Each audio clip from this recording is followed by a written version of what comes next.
Kaya. Kahit sa lahat ng klaseng criticisms natanggap ko rin, pero ano naman yun, kumbaga wala naman akong, hindi naman sumay loob ko.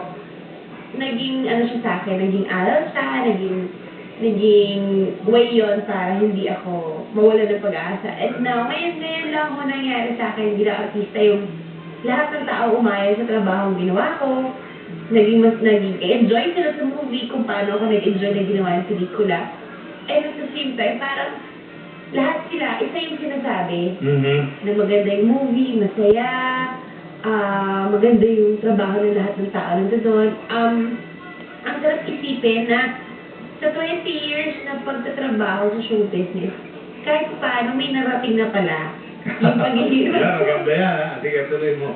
Gusto ko yan kasi, simula nung ano ba yung unang appearance sa television o pelikula? Television, sa kaming mga ulila. Kayong mga ulila. So, child star ka pa nun? Pero ano lang ako noon, hindi po talaga ako yung main character. Kumbaga, pamparami lang ako dun sa mga bata. Ang naka-discover po sa akin, si Idrek Argel, si Tito Ray Valera, at si Alvin Perez. Ray Valera? Ay, Ray. Si Ray Valera, yung ating composer. Tito Manny Manny Valera. Si Manny Valera pala si Ray Maliwanag. Pinagsama-sama mo. Okay, tuloy. Ito po yung naka-discover sa akin. Okay. Pinusahan nila ako sa Antipolo para dalhin kay Mother Lily nung time na yun para mag-audition. Ang nag-audition talaga nun yung kapitbahay namin, nakaibigan ko. Pero sinali nila ako sa iyakan.